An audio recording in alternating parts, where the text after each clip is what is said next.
Assalamualaikum warahmatullahi wabarakatuh. Perkenalkan, nama saya Salsabila Maira Damayanti dengan NIM 23530907 PPT 01340. Nah, di sini saya akan mempresentasikan hasil tugas saya, yaitu meresum buku yang berjudul Muscle Development of Livestock Animals, khususnya pada bab 10, yaitu The Muscle Regulatory Factors Gain Family in Relation to Meat Production. Untuk yang pertama, ada pendahuluan. Sejumlah serat otot rangka terbentuk dalam dua gelombang terpisah selama perkembangan prenatal, yaitu fase prenatal awal dan fase prenatal lanjutan. Sedangkan pertumbuhan postnatal ini terjadi secara terbatas pada pertumbuhan serat otot hipertrofik. Gen MRF ini merupakan sekelompok gen yang mengatur proses perkembangan otot atau myogenesis pada organisme tertentu, terutama otot rangka. Gen MRF ini terdiri dari 4 faktor transkrip yang terkait secara struktural, yaitu myogenin, MYOD1, MYF5, dan MRF4. Gen MRF ini berperan penting dalam perkembangan otot, sehingga variasi genetik pada gen-gen ini dapat mempengaruhi pembentukan dan jumlah otot pada hewan penghasil daging, karena jaringan otot rangka pada saat hewan di proses pemotongan ini akan berubah menjadi massa daging. Pada tingkat genom, variasi genetik ini merupakan mutase yang menyebabkan protein termodifikasi dengan aktivitas yang sedikit berubah atau tingkat ekspresi protein yang tidak termodifikasi. Adapun alternatif pendekatan genom secara keseluruhan terhadap pendekatan kandidat gen adalah dengan cara metode pemindaian genom. Selanjutnya, pengaturan perkembangan serat otot rangka dan pentingnya bagi produksi ternak. Daging ini merupakan jaringan otot rangka setelah hewan disembelih. Jaringan otot rangka terdiri dari sejumlah jenis sel seperti serat otot, jaringan adiposit, sel jaringan ikat, dan sel endotel, dan sel jaringan saraf. Nah, komposisi semua sel-sel tersebut ini bersama-sama akan membentuk jaringan otot rangka, dan setiap jenis sel ini diasumsikan dapat mempengaruhi sifat kualitas dari daging. Serat otot rangka ini adalah komponen terbesar yang menentukan massa daging. Massa otot dan massa daging ini ditentukan oleh dua faktor utama, yaitu jumlah dan ketebalan serat otot. Nah, 3 contoh ternak yang berotot diantaranya adalah sapi double muscle, domba kalipik, kemudian ada babi petrine. Selanjutnya ada asal-usul serat otot rangka. Yang pertama, perkembangan otot rangka ini dimulai di bagian myotomal somit yang matang ketika sel-sel berpotensi majemuk ditentukan menjadi myoblas sel-sel prekursor otot. Kemudian, jaringan otot rangka ini berkembang dalam dua gelombang terpisah, serabut otot primer dan serabut otot sekunder, yang mana serabut otot primer ini berfungsi sebagai cetakan, di mana serabut otot sekunder ini akan berkembang dalam gelombang kedua proliferasi dan diferensiasi myoblas. Keluarga gen faktor pengatur otot atau MRF. Protein MRF ini merupakan faktor transkripsi helix, loops helix yang merupakan dasar spesifik jaringan otot rangka untuk mengaktifkan dan diferensiasi otot rangka. Nah, gen MRF ini diekspresikan dalam jaringan otot rangka pasca kelahiran, di mana ekspresi tersebut dikaitkan dengan perbaikan serat otot rangka yang rusak dan mungkin juga dental yang pertumbuhan otot rangka hipertrofi. Nah, gen MRF ini terdiri dari 4, yaitu MYOD1, myogenin, MYF5, dan MRF4. Nah, MYOD1 ini dan MYF5 ini diekspresikan dalam proliferasi myoblas, di mana ekspresi MYF5 ini mendahului ekspresi MYOD1. Nah, myogenin ini diekspresikan selama diferensiasi, yaitu fusi myoblas menjadi myofibre berinti banyak. Cara kerja protein MRF.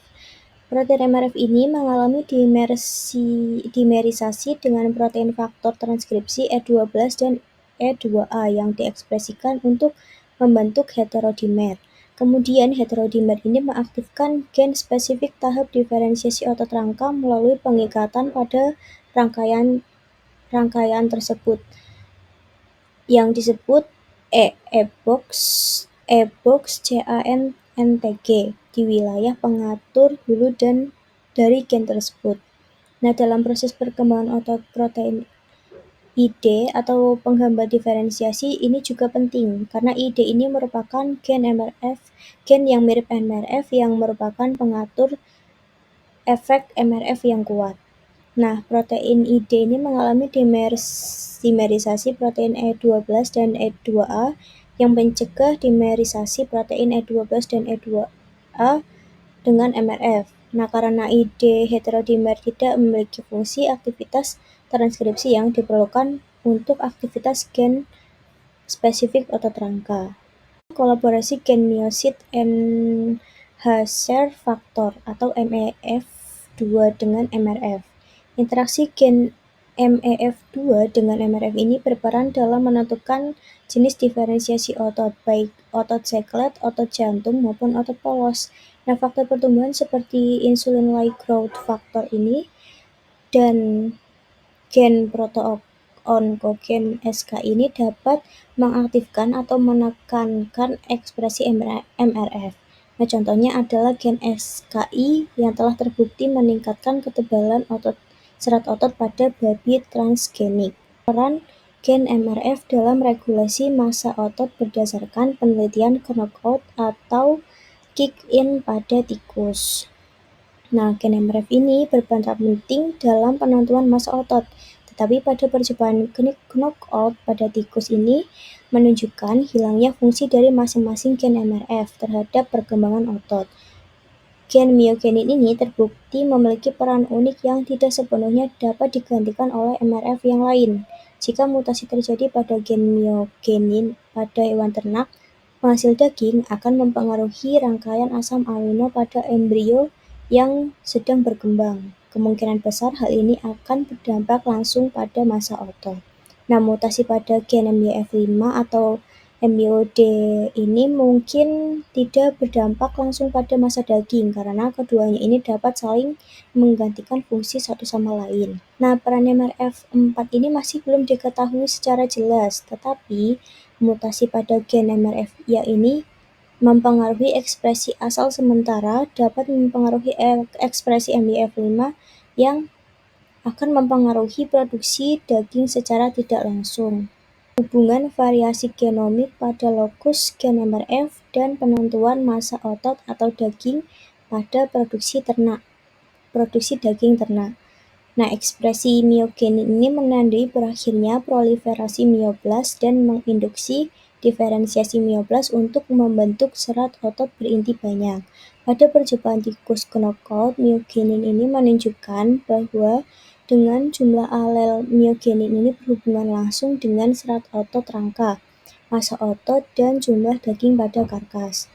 Dapat dikatakan bahwa myogenin ini diekspresikan dalam semua sistem kultur sel in vitro yang diferensiasi, sedangkan MRF ini tidak. Dilakukan pengamatan hubungan antara pengaruh variasi genetik pada lokus gen myogenin dan beberapa karakteristik fenotip. Gen myogenin ini dianggap sebagai gen yang mempunyai dampak besar terhadap produksi daging karena genotip myogenin ini sebesar 4–5,8% dari variasi genetik.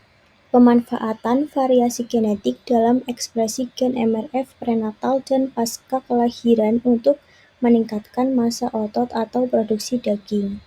Variasi genetik ini dapat mempengaruhi baik komposisi asam amino, protein, maupun pola dan tingkat ekspresi gen. Ekspresi gen yang berubah dapat mengindikasi variasi genetik di area promotor gen atau di lokus lain yang mengatur ekspresi gen tersebut. Nah, penggunaan teknologi seperti microarray memungkinkan studi profil ekspresi seluruh transkriptom otot dan perbedaan akibat variasi alel yang penting untuk memahami bagaimana Gen MRF ini dapat mempengaruhi pertumbuhan pada otot, ekspresi MRF prenatal, dan penentuan massa otot. Studi pada beberapa spesies menunjukkan bahwa pemilihan genetik untuk pertumbuhan cepat dan kandungan daging yang tinggi meningkatkan hiperplasia serat otot dengan pola ekspresi gen MRF ini yang tertunda. Hal ini menunjukkan fase proliferasi yang lebih lama dan diferensiasi yang tertunda, yang meningkatkan sejumlah serat otot.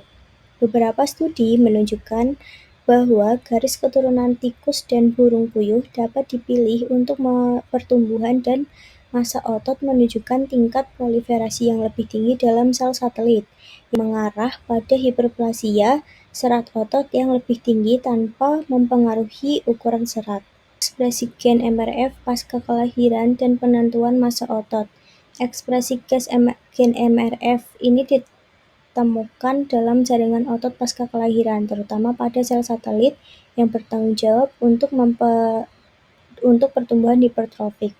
Pada babi yang dipilih untuk pertumbuhan cepat, ekspresi gen myogenin MYF dan MYOD ini meningkat, menunjukkan bahwa peningkatan laju pertumbuhan ini dikaitkan dengan regulasi mekanisme pertumbuhan otot. Ekspresi MRF pasca kelahiran juga dikaitkan dengan hormon seperti GH dan insulin-like growth factor yang merangsang ekspresi gen MRF.